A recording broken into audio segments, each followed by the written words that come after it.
Keenya baala tigeessanii guyyaan har'aa kuni gammachuu keessanii congratulations. The College of Business and Economics, Fawzia Jamal Abdullah, አራት ነጥብ እንዲሁም 31 A+ በማምጣት ከኢኮኖሚክስ ዲፓርትመንት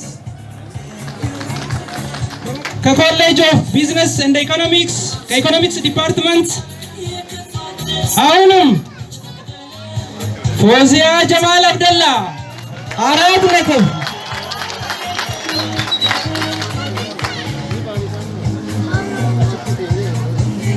እንቀጥላለን።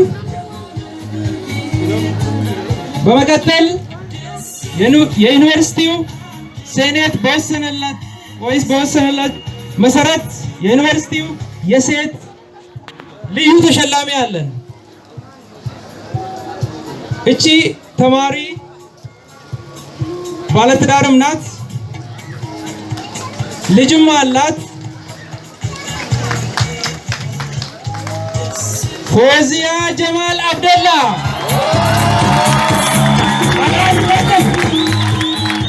31 A+.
Ini kan bodoh, are bhamte, kapti olana dah bhamte, biku wanti serai ek dua dua, mal ko duf karo rakam.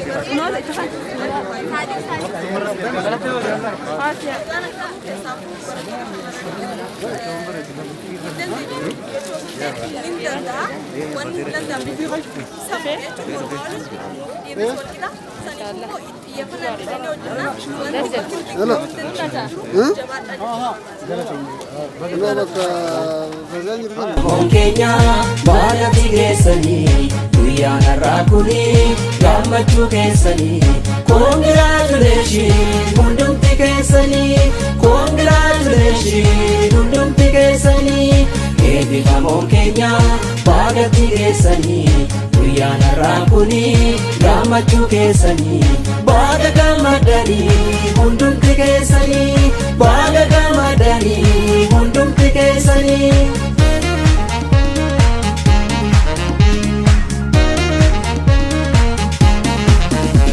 Ifaaji ulfaataa jireenya daatamaa Ifaaji ulfaataa jireenya daatamaa hunda mo'atanii har'atti geessanii hunda mo'atanii har'atti hundumti keessanii